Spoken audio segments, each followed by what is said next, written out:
Good evening student. तुम लोगों को प्रीवियस क्लासेज में मैंने डिस्कस किया था डबल फर्टिलाइजेशन के बारे में। और तुम लोग को याद होगा कि कैसे पॉलिन ट्यूब माइक्रोपाइलर इंड से ओव्यूल के अंदर एंट्री कर रहा है। ठीक है। और जैसे वो ओव्यूल के अंदर एंट्री करता है उसके बाद से क्या क्या प्रोसेस होता है हम लोगों ने डिस्कस किया था। कैसे मेल गैमेट तुम्हारे एक मेल गैमेट तुम्हारे किसको फ्यूज करता है, एक को फ्यूज करेगा और दूसरा तुम्हारे सेंट्रल सेल को फ्यूज करेगा। एक के साथ जो फ्यूजन होगा उसको हम लोग फर्टिलाइजेशन बोले थे। और जो इंडोस्पर्म बना रहा था, जो पीईएन बना रहा था, वो कैसे बन रहा था जी, सेंट्रल सेल से तुम्हारा दूसरा मेल गैमेट फ्यूज कर रहा था तब बन रहा था पीईएन। और यही पीईएन डेवलप करके क्या बना रहा था, इंडोस्पर्म बना रहा था। उसी चीज़ में दो चार चीज़ और तुम लोग को देखना है जिसको हम लोग अभी डिस्कस करेंगे। देखो, अगर से तुमसे मैं बोलूँ कि पॉलिन ट्यूब जैसे मान लो बन रहा था, ये सपोज करो ये स्टिग्मा है और स्टिग्मा में जो पॉलिन ट्यूब हमारा बन रहा था, ठीक है, तो पॉलिन ट्यूब में जो बन रहा था तो मैं बोल रहा हूँ कि ये जो पॉलिन ट्यूब बन रहा है वो कौन से पॉलिन ग्रेन से बन रहा है जी, एक ऐसा पॉलिन ग्रेन जो कि तुम्हारा टू सेल्ड स्ट्रक्चर में सीड हो गया, एक ऐसा पॉलिन ग्रेन जो कि तुम्हारा टू सेल्ड स्ट्रक्चर में सीड हो गया है। तो इसमें क्या होगा, यहाँ पे जो जनरेटिव सेल होगा,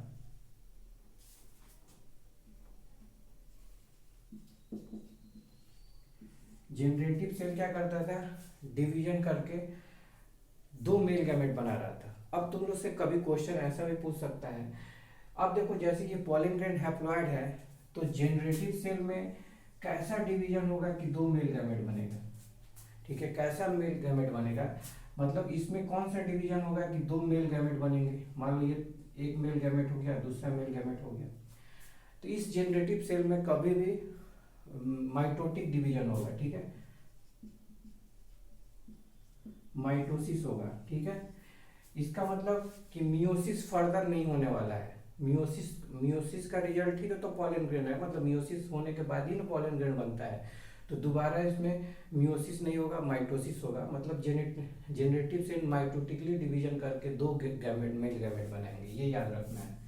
ठीक है, इस चीज को हम लोग छोड़ दिए थे। अब देखो, यहाँ पे हम लोग देख लिए। अब जैसे तुम लोग को मान लो कि मैं इम्ब्रियो सैक की बात करता हूँ, ये इम्ब्रियो सैक है। ठीक है, ये इम्ब्रियो सैक है। अब देखो, और ये तुम्हारा तीन एंटीपोडल सेल थे ना जी, और ये तुम्हारा एग अपरेटस था और यहाँ एक सिनर्जिड था, दो सिनर्जिड थे और बीच में सेंट्रल सेल थे। ठीक है, ये हम लोगों ने डिस्कस कर रहा था। ठीक है, अब देखो मैंने बोला था कि पॉलिन ट्यूब एक ऐसा सिनर्जी जो डिजेनरेट करने वाला है, जो डिजेनरेट हो रहा है उससे पॉलिन ट्यूब एंट्री करेगा। तो सपोज करो एक पॉलिन ट्यूब इस डिजेनरेटिंग सिनर्जी से एंट्री किया, मतलब पॉलिन ट्यूब इस एम्ब्रियो सैक में डिजेनरेटिंग सिनर्जी से एंट्री करेगा और यहाँ पे दो मेल गैमेट रिलीज कर देगा। अब दो मेल गैमेट, एक मेल गैमेट इसके साथ फ्यूज कर रहा था और एक मेल गैमेट इससे के साथ फ्यूज कर रहा था। तो यहाँ पे जो बन रहा था वो क्या हो रहा था, इसको हम लोग बोले थे ट्रिपल फ्यूजन। इसको हम लोग क्या बोले थे बाबू, इसको हम लोग बोले थे फर्टिलाइजेशन या सिनगैमी। और इन दोनों को जब एक साथ एक एम्ब्रियो सैक में दो जगह फ्यूजन हो रहा है, यहाँ पे एक फ्यूजन हो रहा है, यहाँ फ्यूजन हो रहा है, इसीलिए इसको हम लोग बोल रहे हैं कि डबल फर्टिलाइजेशन हो रहा है।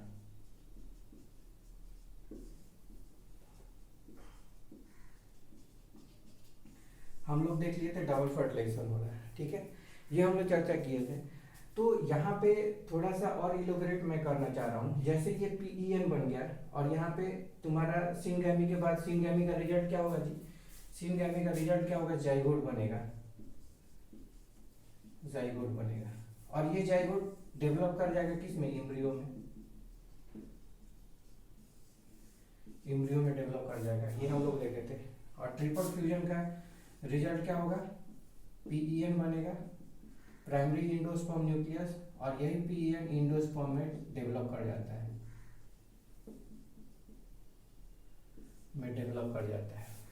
तो जब पॉलिन ग्रेन, जब मतलब पॉलिन ट्यूब इस इम्ब्रियो सैक के अंदर एंट्री कर रहा है और ये सारे इवेंट हो रहे हैं, उस समय और भी क्या क्या हो रहे होंगे वो हम लोग को देखना है। अब जैसे देखो, फर्टिलाइजेशन होने के बाद उसके उसके साथ साथ क्या होगा, जैसे यहाँ पे हम बोले कि यहाँ पे एक सिनर्जिड तो डिजेनरेट कर गया, दूसरा सिनर्जिड का क्या हो रहा होगा और एंटीपोडल सेल का क्या हो रहा है, एंटीपोडल सेल का क्या हो रहा है होगा, वो देखना हम लोग।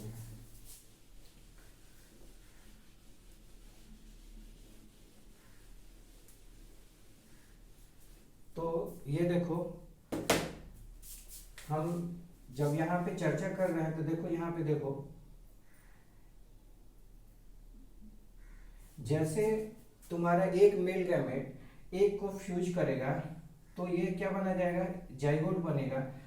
उसके साथ साथ ये जो सिनर्जिड होंगे दोनों, वो दोनों क्या बनेंगे, डिजेनरेट करना शुरू करेंगे, ठीक है। और यहाँ पे क्या बन जाएगा, पीईएन बन जाएगा, ठीक है, पीईएन बन जाएगा। हम तीन ऐसे दिखा दे रहे हैं, ठीक है। यहाँ पे डिप्लॉयड हम लोग दो न्यूक्लियस दिखा के डिप्लॉयड दिखा दिए, यहाँ पे ट्रिप्लॉयड दिखा दिए। अब देखो, जैसे जैसे ये डेवलपमेंट होगा वैसे वैसे ये भी डिजेनरेट करने लगेगा, ठीक है, मतलब एंटीपोडल सेल भी डिजेनरेट करेगा और जो बाकी जो दोनों सिनर्जिड है वो भी डिजेनरेट करेंगे। और इसी डिजेनरेटिंग सिनर्जिड और इसी एंटीपोडल से इसको क्या मिलेगा, न्यूट्रिएंट मिलेगा और ये फर्दर ग्रो करेगा, ठीक है, फर्दर ग्रोथ इसका होगा। ये हम लोग देख लिए थे। और देखो, अगर से इस पूरे सेल की बात करें, ये भी एक तरह से सेल है, ये तुम्हारा पीईएन है और ये तुम्हारा क्या हो जाएगा, पीईसी, ठीक है, प्राइमरी इंडोस्पर्म सेल। इसकी बात कर रहा है, ये पूरे पूरे की बात कर रहा है, तो प्राइमरी इंडोस्पर्म सेल हो जाएगा, इसका न्यूक्लियस ही हो जाएगा। इस पूरे बात की करेंगे, पूरे इम्ब्रियोसाइट की बात करेंगे, तो ठीक है। यहाँ तक हम लोग देख लिए थे। अब आगे हम लोग को क्या देखना है कि इस इंडोस्पर्म का डेवलपमेंट, ठीक है, इसका डेवलपमेंट ऑफ इंडोस्पर्म, ठीक है, डेवलपमेंट ऑफ इंडोस्पर्म हम लोग को आगे पढ़ना है, ठीक है, ये टॉपिक। और दूसरा है इसका डेवलपमेंट, मतलब इम्ब्रियो जो बन रहा है, मतलब ये जाइगोट बन रहा है, जाइगोट डेवलप हो जाएगा इम्ब्रियो में, तो इम्ब्रियो का डेवलपमेंट, इम्ब्रियो डेवलपमेंट, ठीक है, किस में, दो चीज में पढ़ना है। इम्ब्रियो का डेवलपमेंट किस में पढ़ना है, हम लोग एंजियोस्पर्मिक डेवलपमेंट पढ़ रहे थे, यहाँ पे क्या पढ़ना है, दो चीज हम लोग को, मोनोकॉट में और डाइकॉट्स में।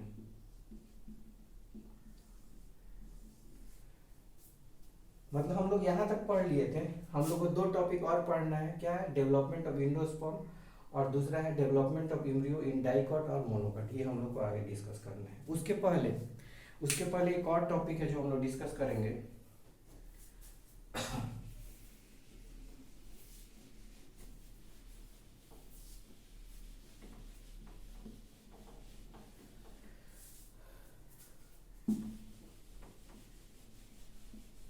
देखो, तुम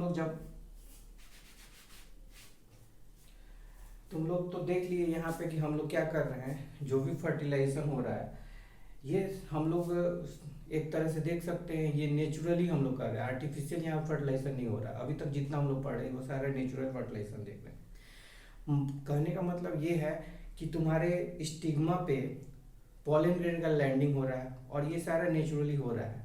हम लोग पॉलिनेटिंग एजेंट्स के थ्रू ये सारा पॉलिनेशन पढ़े हैं, लेकिन क्या हम चाहते हैं कि हम लोग डिजायरेबल कैरेक्टर का ही पॉलिन ग्रेन को उसी स्टिग्मा पे लैंडिंग कराए, तो ये टेक्निक हम लोग देखेंगे आर्टिफिशियल हाइब्रिडाइजेशन में। तो हम लोग का नया टॉपिक है क्या, आर्टिफिशियल हाइब्रिडाइजेशन। क्या हमारा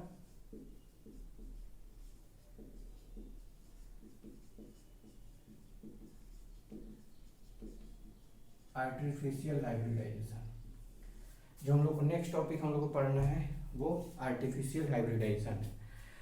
ये आर्टिफिशियल हाइब्रिडाइजेशन एक ऐसा एक्टिविटीज है, एक ऐसा प्रोसेस है जो कि ब्रीडर के द्वारा, जो ब्रीडर होते हैं, जैसे फार्मर होते हैं, फार्मर भी ब्रीडर होते हैं, ठीक है, वो क्या करते हैं, डिजायरेबल कैरेक्टर डिजायरेबल मतलब कि जो उपयोगी पॉलिन ग्रेन है उसी को किसी के स्टिग्मा पे लैंड कराएंगे। ठीक है, उसके लिए बहुत सारे प्रोसेस होते हैं, उसको हम लोग आज डिस्कस करेंगे। कहने का मतलब कि ये जो प्रोसेस होगा आर्टिफिशियल हाइब्रिडाइजेशन, इसमें हम लोग क्या करेंगे, एक अच्छा क्वालिटी का प्रोडक्ट का प्लांट को हम लोग ग्रो करा सकते हैं। उसके लिए हम लोग क्या करते हैं, 2-3 टेक्निक यूज करते हैं, उसको हम लोग देखेंगे। तो सबसे पहला इसका पॉइंट क्या रहेगा आप लोग का, कि ये जो आर्टिफिशियल हाइब्रिडाइजेशन है वो ब्रीडर के द्वारा परफॉर्म किया गया एक्टिविटीज़ है। ये एक्टिविटीज़ क्यों किया जाएगा जी, ये एक्टिविटीज़ बोल सकते हैं कि मोस्ट डिजायरेबल प्लांट को प्राप्त करने के लिए किया जाएगा। ठीक है, ठीक है। तो ये क्या होगा, परफॉर्म बाय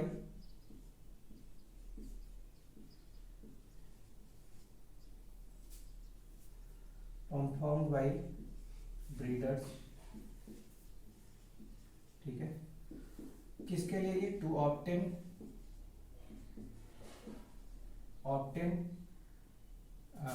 क्या बोल सकते हैं उसको, क्वालिटी वैरायटी। कोई भी प्लांट के स्पीसीज का जो वैरायटी, अच्छा क्वालिटी वाला वैरायटी होगा, उसके लिए हम लोग आर्टिफिशियल ब्रीडिंग करेंगे। ठीक है, आर्टिफिशियल ब्रीडिंग में हम लोग 2 टेक्निक अपनाते हैं। ठीक है, 2 टेक्निक जनरली हम लोग जो आर्टिफिशियल ब्रीडिंग करते हैं उसमें 2 टेक्निक अपनाते हैं। उसमें 2 टेक्निक तुम्हारा क्या है, पहला है इमैस्कुलेशन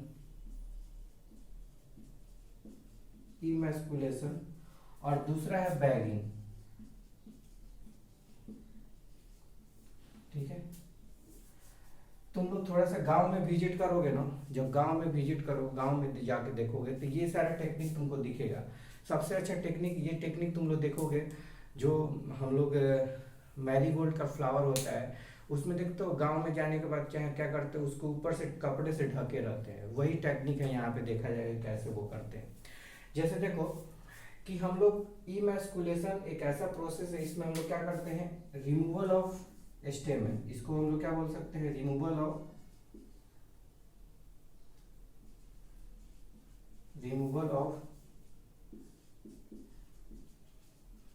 स्टेमन। ठीक है, और ये बैगिंग क्या है, बैगिंग क्यों करते हैं जी, टू अवॉइड कंटामिनेशन। ठीक है, अवॉइड कंटामिनेशन के लिए। तो यहाँ पे देखो कि जो हम लोग ये टेक्निक अपना रहे हैं आर्टिफिशियल हाइब्रिडेशन, इसमें हम लोग क्या करते हैं, मान लो कि एक प्लांट है। ठीक है, चलो सिंपल सा हम एक हिबिस्कस का फ्लावर है। ठीक है, हिबिस्कस का फ्लावर है, तो हिबिस्कस को हम लोग आर्टिफिशियल हाइब्रिडाइजेशन कराना है तो हम क्या करेंगे, उसको एक चीज से बचाएंगे, वो क्या है, सेल्फ पॉलिनेशन के। ठीक है, सेल्फ पॉलिनेशन से हम लोग बचाएंगे, क्योंकि उसी का अगर से पॉलन ग्रेन उसी के स्टिग्मा पे लैंड करेगा तो हम लोग डिजायरेबल वेराइटी जो होता है, हम लोग क्वालिटी वेराइटी जो हम लोग बोलते हैं, उसको हम लोग प्राप्त नहीं कर सकते। उसके लिए हम लोग को क्या करना पड़ेगा, सेम प्लांट के पॉलन ग्रेन को उसी के स्टिग्मा पे जाने से रोकना पड़ेगा। ठीक है, तो उसके लिए हम लोग सबसे पहले क्या कर सकते हैं, एक ऐसा प्लांट जो कि दोनों रिप्रोडक्टिव ऑर्गन कंटेन करता है, जिसको हम लोग क्या बोलते हैं, बाइसेक्सुअल फ्लावर। उसमें हम लोग पहला टेक्निक क्या करेंगे, इमैस्कुलेशन करेंगे। इमैस्कुलेशन में हम लोग क्या करेंगे, अगर से बाइसेक्सुअल फ्लावर है, मान लीजिए बाइसेक्सुअल फ्लावर है, बाइसेक्सुअल फ्लावर है, तो इसमें 2 ऑर्गन होगा, एक मेल और फीमेल। तो मेल तुम्हारा स्टेमेन हो गया और फीमेल क्या होगा, फीमेल कार्पेल। तो हम इसको रिमूव कर देंगे, अगर से स्टेमेन को रिमूव कर दे, कट कर देंगे। जैसे तुम लोग हिबिस्कस का फ्लावर देखोगे तो उसमें जो स्टेमेन हो उसको अगर से तुम लोग बर्ड कंडीशन में कट कर देते हो, मतलब डिविजन्स के पहले कट कर देते हो, तो क्या होगा, उस प्रोसेस को हम लोग स्टेमेन बोलेंगे। ठीक है, तो सॉरी, उस प्रोसेस को हम लोग क्या बोलेंगे, इमैस्कुलेशन बोलेंगे। तो इमैस्कुलेशन एक ऐसा प्रोसेस है जिसमें हम लोग क्या करते हैं, रिमूव कर देते हैं स्टेमेन को, मतलब मेल पार्ट को रिमूव कर देते हैं। मैस्कुलेशन से बना हुआ इमैस्कुलेशन, मतलब ई मतलब हटाना, मैस्कुलेशन मतलब प्रोसेस तुम्हारा जो मेल रिप्रोडक्टिव ऑर्गन है उसको हटाना। इमैस्कुलेशन प्रोसेस हमको क्या करेगा, स्टेमन को हटाया जाएगा इसमें। तो इससे हमको बेनिफिट क्या होगा, हमको बेनिफिट होगा कि तुम्हारा सेल्फ पॉलिनेशन नहीं होगा, ठीक है, सेल्फ पॉलिनेशन को अवॉइड किया जाएगा। तो इमैस्कुलेशन क्यों किया जाता है जी, सेल्फ पॉलिनेशन को से बचने के लिए। कोई भी प्लांट सेल्फ पॉलिनेटेड ना हो इसके लिए हम लोग क्या करेंगे, इमैस्कुलेशन करेंगे, ठीक है। इमैस्कुलेशन करने के बाद क्या करेंगे, उसको बैगिंग करेंगे। बैगिंग क्या मतलब, बटर पेपर से, बटर पेपर या तुम्हारे पॉलीथीन से उस फ्लावर को क्या कर देंगे, उसको ढक देंगे, उसको बांध देंगे।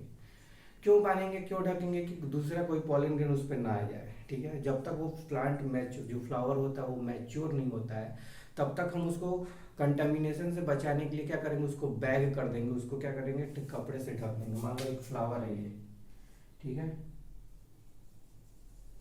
ये फ्लावर है, इसको हम क्या कर दिए, एक कपड़े से ऐसे ढक दें, ठीक है, बैग कर दिए, और इसको ऐसे टाई कर देंगे। तो बैग कर देंगे तो कोई दूसरा पॉलन इसके ऊपर तो जाएगा नहीं, ठीक है, तो ये कंटेमिनेशन से बच जाएगा। अब ये फ्लावर जैसे मैच्योर हो जाएगा, ठीक है, मैच्योर होगा मतलब स्टिग्मा का रिसेप्टिविटी बढ़ जाएगी, हो जाएगी, वो कैपेबल हो जाएगा पॉलन ग्रेन को ग्रो कराने के लिए। तो उस समय हम क्या करेंगे, इस बैग को हटाएंगे, मतलब इस कपड़ा को हटा देंगे, और जो हम पॉलन ग्रेन चाहते हैं, मतलब इसी स्पीसीज का पॉलन ग्रेन जो उसके डिजायरेबल है, जैसे कि मान लो अच्छा क्वालिटी का पॉलन ग्रेन है, उसको हम लोग इसके स्टिग्मा पे लैंड करा देंगे। लैंड कराने के लिए क्या करेंगे, डस्टिंग करेंगे। डस्टिंग मतलब हाथ से छिड़काव कर देंगे, इसके स्टिग्मा पे डस्टिंग करा देंगे। डस्टिंग कराने के बाद फिर से बैग कर देंगे, ठीक है, फिर से बैग करना है। तो री बैगिंग बहुत जरूरी है, ऐसा नहीं कि बैगिंग करके फिर तुम, तो उसको बस हम लोग क्या कर रहे हैं, सबसे पहले री बैगिंग कर रहे हैं, फिर उसको मैच्योर होने दे रहे हैं, मैच्योर होने के बाद फिर से डस्टिंग कर रहे हैं, डस्टिंग करने के बाद फिर से री बैगिंग कर रहे हैं, जब तक ये फ्रूट नहीं डेवलप कर जाता है। और वो फ्रूट जब सीड डेवलप करेगा, जो आगे का हम लोग पहले का प्रोसेस पढ़ चुके हैं, तो फिर से हम लोग को डिजायरेबल सीड्स मिल जाएगा, और वो सीड तुम्हारे क्या बोला, क्वालिटी वाला होगा, ठीक है, क्वालिटी वाला सीड्स होगा। तो इसमें हम लोग प्रोसेस क्या देख रहे हैं, तो अगर क्वेश्चन ये भी आता है, प्रोसेस हम लोग क्या देख रहे हैं कि सबसे पहले अगर से यूनिसेक्सुअल फ्लावर है तो क्या उसको इमैस्कुलेशन की जरूरत है, नहीं जरूरत है, क्योंकि यूनिसेक्सुअल फ्लावर अपने में क्या होगा, या आइदर फ्लावर क्या कंटेन करेगा जी, मेल रिप्रोडक्टिव ऑर्गन कंटेन करेगा, या तो फीमेल रिप्रोडक्टिव ऑर्गन कंटेन करेगा। तो हम लोग इस इमैस्कुलेशन ओनली किस में जरूरत है, बाइसेक्सुअल फ्लावर में। बाइसेक्सुअल का मतलब दोनों सेक्स ऑर्गन जिसमें रहेंगे। तो ऐसे प्लांट में, बाइसेक्सुअल प्लांट में इमैस्कुलेशन की जरूरत है, और ऐसे प्लांट जो बाइसेक्सुअल नहीं है, यूनिसेक्सुअल नहीं है, उसमें इमैस्कुलेशन की जरूरत नहीं है, लेकिन बैगिंग की जरूरत दोनों में है। बाइसेक्सुअल फ्लावर और यूनिसेक्सुअल फ्लावर दोनों में बैगिंग की जरूरत पड़ती है, ये हम लोग को ध्यान देना है, ठीक है। दो, इसमें तीन चीज तुम लोग सीख लिए।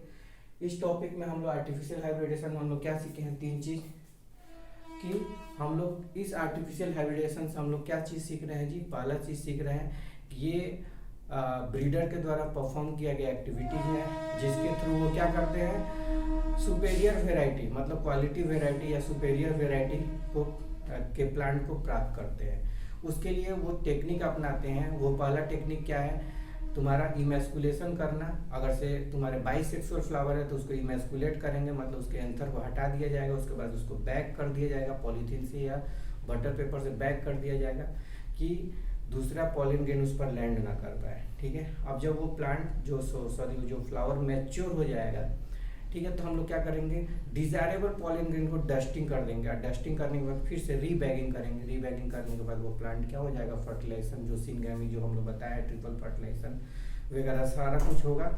और होने के बाद वो क्या देखेंगे हम लोग, ये प्रोसेस होने के बाद तुम्हारा सीड्स वगैरह बनेगा, और वो सीड को जब ग्रो कराओगे तो तुम अपने डिजायरेबल प्लांट वेराइटी के प्लांट को ग्रो करा रहे हो, ठीक है। ये हम लोग देख लिए, यहाँ तक हम लोग देख लिए, ये हमारा टॉपिक छूटा हुआ था, ठीक है। अब हम लोग आते हैं दूसरे टॉपिक पे। कौन सा टॉपिक है हमारा जी, कि कैसे इंडोस्पर्म डेवलप कर रहा है, ठीक है, डेवलपमेंट ऑफ इंडोस्पर्म, ठीक है, डेवलपमेंट ऑफ इंडोस्पर्म।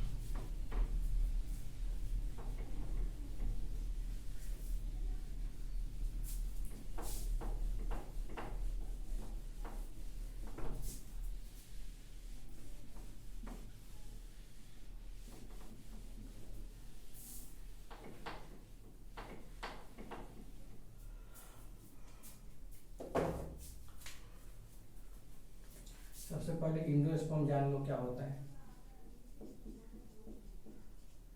इंडोस्पर्म बनेगा कैसे जी? तुम्हारा पीईएन जो होगा, पीईएन वो डेवलप करके क्या बना देगा? इंडोस्पर्म डेवलपमेंट होगा और वो क्या बनाएगा?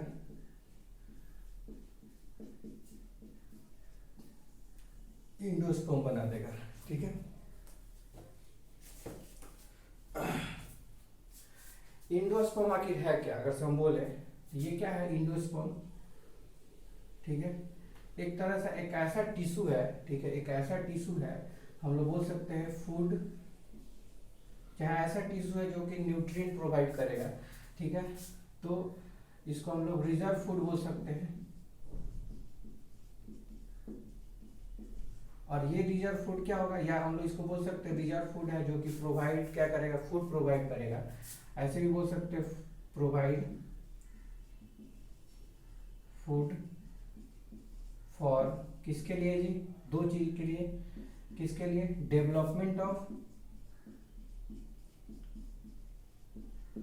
Development of embryo. ठीक है, एम्ब्रियो, और दूसरा फॉर सीडलिंग। ये भी याद रखना है, दो चीज याद रखना है। जो इंडोस्पर्म किसके लिए न्यूट्रिएंट मतलब फूड किसको प्रोवाइड करेगा जी? जो डेवलपिंग एम्ब्रियो होगा, ठीक है, एम्ब्रियो डेवलप करने वाला होंगे, जो एम्ब्रियो डेवलप कर रहे हैं उनको इंडोस्पर्म क्या कर रहा है? न्यूट्रिशन प्रोवाइड कर रहा है। और जो प्लांट जो सीडलिंग करते हैं, मतलब जो सीड जर्मिनेट करते हैं, उनको भी वो क्या करेगा?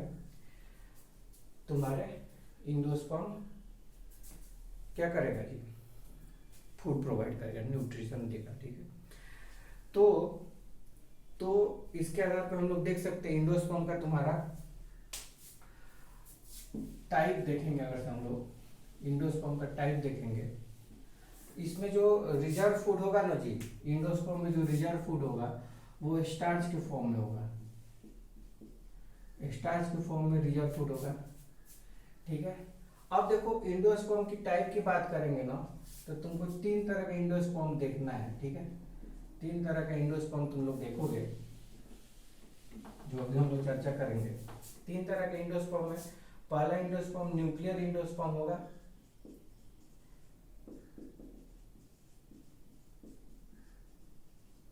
ठीक है। दूसरा इंडोस्पर्म सेलुलर इंडोस्पर्म होगा,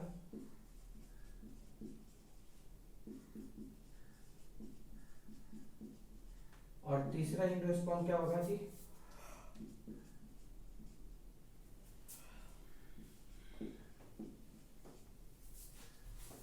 हेलोबियल इंडोस्पर्म। ठीक है, तीसरा इंडोस्पर्म क्या होगा? Helobial endosperm.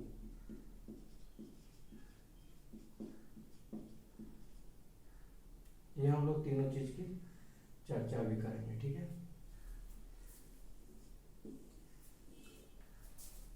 देखो तुम लोग को देखें इंडोस्पर्म जो तुम्हारा दिख रहा है, इंडोस्पर्म तीन तरह का, देखो डेवलपमेंट की बात कर रहे हैं तो ये इंडोस्पर्म तीन तरह का डेवलपमेंट जब होगा इंडोस्पर्म का, तो तीन तरह से डेवलप करेगा। एक सेलुलर इंडोस्पर्म बना लेगा, ठीक है, ठीक है, दूसरा तुम्हारा न्यूक्लियर इंडोस्पर्म बना लेगा, और तीसरा क्या होगा? हेलोबियल इंडोस्पर्म बना लेगा। ठीक है, ये तीनों चीज़ की हम लोग अभी देखते हैं। जैसे तुम देखोगे सिंपल सा एग्जाम्पल, ठीक है, हम लोग इंडोस्पर्म किसकी बात करेंगे? न्यूक्लियर इंडोस्पर्म की। मान लो, ठीक है, यहाँ पे ये इंडोस्पर्म बन गया, हम देखो सुटेबिलिटी के लिए तुमको हम यहाँ पे जाइगोट बना दिए हैं। ठीक है, यहाँ जाइगोट बना हुआ है, ये जाइगोट है। ठीक है, ऐसे हम जाइगोट इसको बना दिए। ये कौन सा इंड होगा जी? कहीं भी जाइगोट कहाँ बनेगा? माइक्रोपाइलर इंड पे, माइक्रोपाइलर इंड पे। अब तुम्हारा इंडोस्पर्म नीचे बीच में है। अब यहाँ पे क्या होगा? इस पीईएन का जो डेवलपमेंट होता है, पीईएन क्या होगा? मतलब प्राइमरी एंड इंडोस्पर्म न्यूक्लियस क्या होगा? इसमें क्या होगा? सबसे पहले न्यूक्लियर डिवीजन होगा,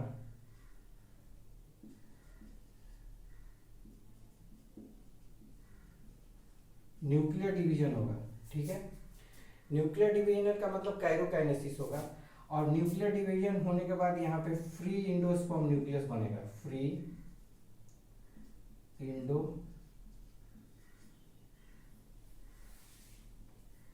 फ्री इंडो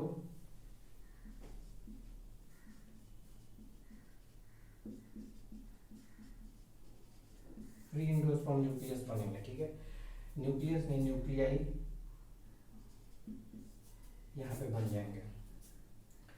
तो देखो ये प्रोसेस कैसे होता है, मैं इधर थोड़ा डायग्राम बना दे रहा हूँ। जैसे तुम्हारा ये जाइगोट हो गया, इस जाइगोट को छोड़ना ही नहीं। अब देखो यहाँ पे न्यूक्लियाई बनना शुरू हो गए, ठीक है, ठीक है। अब ये न्यूक्लियाई टुवर्ड्स द पेरीफेरी चले जाएंगे, ये तुम्हारा जाइगोट एम्ब्रियो हो गया। अब ये न्यूक्लियस क्या होंगे, टुवर्ड्स द पेरीफेरी बनना शुरू हो जाएंगे। यहाँ पे कुछ बनेगा एंडोस्पर्म और ये क्या हो जाएगा, जो न्यूक्लियस बनेगा वो क्या होगा, पेरीफेरी, मतलब टुवर्ड द पेरीफेरी आ जाएगा और ऐसा स्ट्रक्चर बन जाएगा। ये सारे न्यूक्लियस हैं और ये क्या होंगे, ऐसे न्यूक्लियस हैं जिसके ऊपर सेल का अभी फॉर्मेशन नहीं हुआ, मतलब ऐसे न्यूक्लियाई हैं जिसके ऊपर साइटोकाइनेसिस नहीं हुआ है। और बीच में क्या होंगे, सेंट्रल सेल, मतलब सेंट्रल वैक्यूल एक तरह से बना रहेगा, ठीक है। तो ऐसे स्ट्रक्चर, ऐसे हम लोग इंडोस्पर्म को बोलते हैं फ्री इंडोस्पर्म न्यूक्लियस या न्यूक्लियर इंडोस्पर्म बोलेंगे। इसमें हम लोग क्या करते हैं, पीएन डायरेक्ट डेवलप करेगा, मतलब सक्सेसिव न्यूक्लियर डिवीजन होगा और फ्री इंडोस्पर्म न्यूक्लियाई बना देगा। इसका मतलब न्यूक्लियर डिवीजन यहाँ पे होगा लेकिन इसके ऊपर साइटोकाइनेसिस नहीं होने वाला है, मतलब साइटोकाइनेसिस अभी प्रोसेस नहीं होगा। तो नंबर ऑफ फ्री न्यूक्लियर क्या हो जाएंगे, न्यूक्लियस बहुत ज़्यादा बन जाएंगे और ऐसे इंडोस्पर्म को हम लोग न्यूक्लियर इंडोस्पर्म बोलते हैं। इसमें एक चीज दिखेगा तुमको बाद में, क्या होता है, शुरुआत में तो तुम्हारे बहुत सारे न्यूक्लियस बन जाएंगे, ठीक है, वो पेरीफेरी की तरफ शिफ्ट हो जाएंगे और बीच में सेंट्रल तुम्हारे वैक्यूल बन जाएंगे, बीच में स्पेस बचा रहेगा। अब टुवर्ड्स द पेरीफेरी, मतलब पेरीफेरी से क्या होगा, सेलुलर साइटोकाइनेसिस शुरू हो जाएगा, ठीक है।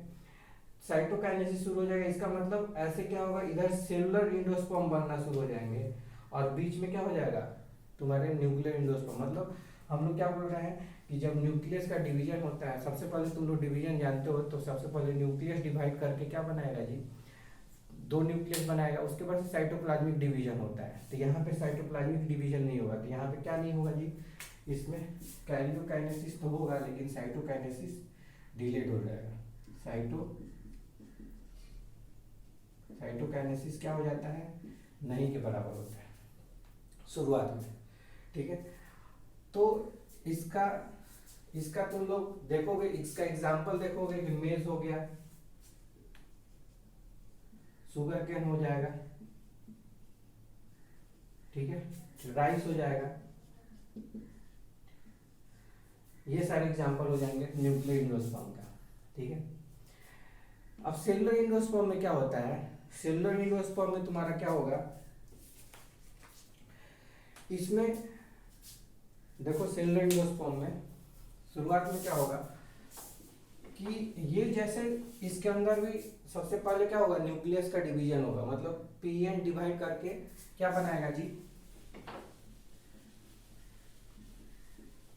देखो इसमें क्या होता है सेलुलर इंडोस्पर्म में कि तुम्हारा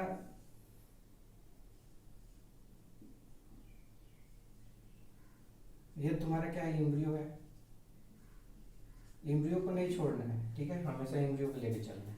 इसमें क्या होगा, पीएन डेवलप करेगा, पीएन का डिवीजन होगा और वो क्या बना जाएगा, मान लो ये तुम्हारा पीएन हो गया और ऐसे डिवीजन करके यह क्या बना देगा जी, सेलुलर इंडोस्पर्म। मतलब इसके कहने का मतलब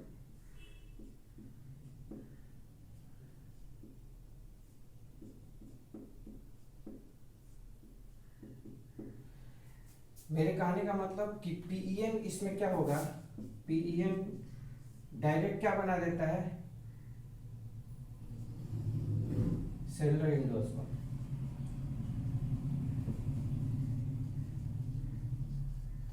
इसका मतलब इसके बीच में दो प्रोसेस होता होगा, क्या होगा, सबसे पहले कैरियोकाइनेसिस, मतलब सबसे पहले क्या होगा, न्यूक्लियर डिवीजन और उसके पास तुरंत जस्ट क्या हो जाएगी, साइटोकाइनेसिस। साइटोकाइनेसिस का मतलब साइटोप्लाज्मिक डिवीजन।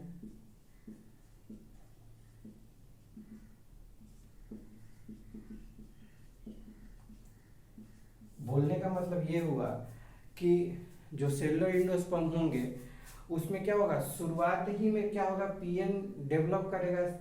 पीएन जो का डेवलपमेंट होगा वो क्या करेगा, सबसे पहले उसके अंदर साइटोकाइनेसिस, कैरियोकाइनेसिस होगा, न्यूक्लियर डिवीजन होगा, उसके बाद तुरंत साइटोकाइनेसिस होगा, मतलब फॉर्मेशन ऑफ सेल तुरंत स्टार्ट हो जाएगा। इस तरह नंबर ऑफ सेल बन जाएंगे। इस तरह के सेलुलर एंडोस्पर्म को, जैसे तुम लोग व्हाइट कर्नेल ऑफ कोकोनट देखते हो, जो कोकोनट वाटर देखते हो, तो कोकोनट एक ऐसा एग्जाम्पल है जिसमें तुमको दोनों इंडोस्पर्म दिखेगा, न्यूक्लियर इंडोस्पर्म और सेलुलर इंडोस्पर्म भी। जैसे देखो कोकोनट को ऐसे करोगे तो इसके ऊपर व्हाइट कैरनेल होता है, ठीक है, ये व्हाइट कलर, व्हाइट जो होता है ऐसा व्हाइट कलर का, ठीक है, और बीच में पानी रहता है, पानी रहता है मुझे कोकोनट में, तो जो बीच में पानी रहता है वो कोकोनट वाटर जो होता है उसको हम लोग बोलते हैं, ये तुम्हारा क्या है, इंडोस्पर्म हो गया। इंडो स्पर्म होगा तो कौन इंडोस्पर्म होगा जी, न्यूक्लियर, ठीक है, और ये तुम्हारा क्या हो जाएगा, सेलुलर इंडोस्पर्म।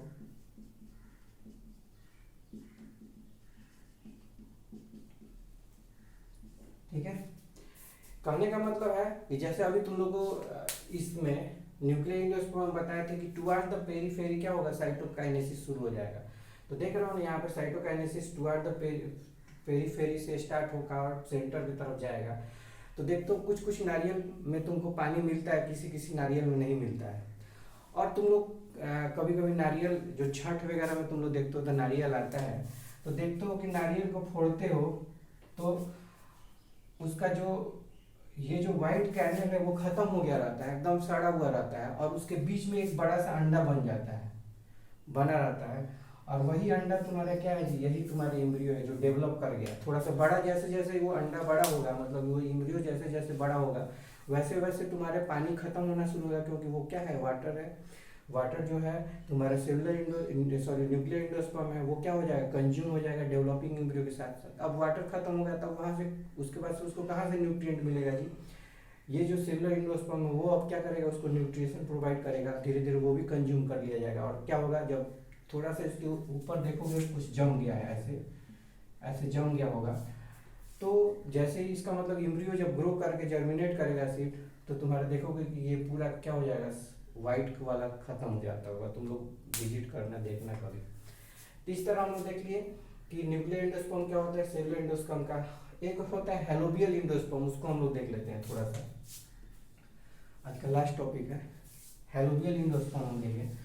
तो देखो हेलोबियल इंडोस्पर्म में क्या होता है, इसमें एक ट्रांसवर्स सेक्शन बनता है। जैसे मान लो ये तुम्हारा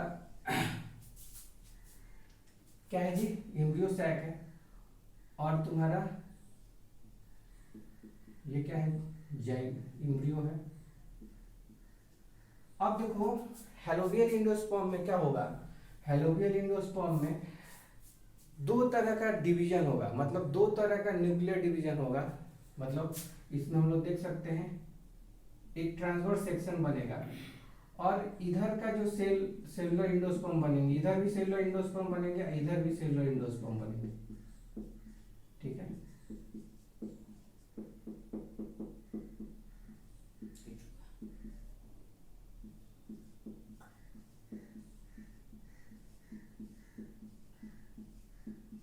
बस इसमें देखना, यही याद रखना है कि टुवर्ड्स द माइक्रोपाइलर एंड, ये micropylar towards the micropylar and जो न्यूक्लियर मतलब इंडोस्पर्म बनेंगे वो थोड़े बड़े होंगे, और इधर क्या होंगे, छोटे होंगे। इसका मतलब इंडोस्पर्म पीईएन में, इसमें क्या हो रहा है, पीईएन में अनइक्वल डिवीजन होता होगा, ऐसा होता होगा ना कि अनइक्वल डिवीजन होता होगा। और इसमें क्या होगा, एक बड़ा सेल बन जाता होगा, एक छोटा सेल बन जाता होगा। छोटा सेल तुम्हारा चैलेंजर एंड पे रहेगा, बड़ा सेल क्या हो जाएगा, माइक्रोपाइलर एंड पे ऐसा हो जाएगा, ठीक है। ये तुम्हारा डेवलपमेंट दिखता है। इसके बाद ये बनेगा, फिर इसमें रिपीटेड तुम्हारा डिवीजन होकर तुम्हारा नंबर ऑफ सेल बढ़ते जाएंगे। ये तुम्हारे क्या हो गए, हेलोबियल इंडोस्पर्म हो गए। अब देखो हम लोग को बचा हुआ है इम्ब्रियो, ठीक है। नेक्स्ट टॉपिक तुम्हारा क्या है, इम्ब्रियो है। तो इम्ब्रियो का डेवलपमेंट हम लोग को आगे देखेंगे, आगे क्लास में देखेंगे कि इम्ब्रियो आगे क्लास में कोई गारंटी नहीं है कि तुमको इम्ब्रियो का डेवलपमेंट मैं पढ़ाऊंगा ही, रिप्रोडक्शन भी मैं शुरू कर सकता हूँ। तो इम्ब्रियो का डेवलपमेंट कहने का मतलब इम्ब्रियो कैसे डेवलप कर रहा है, ठीक है।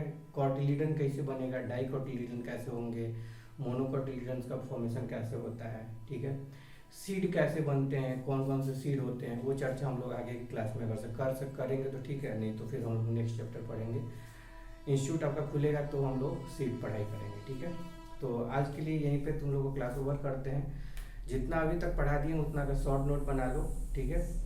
और तुम लोग को डीपीपीएस मैं प्रोवाइड कर दे रहा हूँ 102 दिन में। तुम लोग नंबर ऑफ क्वेश्चन बनाओ, एमसीक्यू भी मैं प्रोवाइड कर दूंगा, उसको भी आप लोग बनाओ, प्रैक्टिस करो। जितना ज़्यादा प्रैक्टिस करो उतना ज़्यादा तुम्हारा कंसेप्ट क्लियर होगा। देखो एक रिवीजन का भी फंडा होता है कि कैसे हम लोग रिवीजन करते हैं, ठीक है। बहुत सारे बच्चे क्या होते हैं, नोट्स को लेके फिर से पढ़ना शुरू कर देते हैं, तो ठीक है वो भी करो, कोई दिक्कत नहीं है। लेकिन मेरा तरीका ये है कि पहले उसको एक बार नोट्स पढ़ लो, जितना पढ़ाई हो गया उतना का नोट्स पढ़ लो, बुक पढ़ लो। उसके बाद से अब क्या करो, अब दोबारा जब रिवीजन करने जाओ तो क्वेश्चन बनाओ। क्वेश्चन बनाने के बाद देखो कौन सा टॉपिक से तुम्हारा क्वेश्चन नहीं बन रहा है, ठीक है। कौन से टॉपिक से तुम्हारा क्वेश्चन नहीं बन रहा, उस चीज़ को देखोगे तब तुम्हारा और अच्छे से रिवीजन हो जाएगा, ठीक। तो आज के लिए इतना ही, अगले क्लास में फिर मिलते हैं।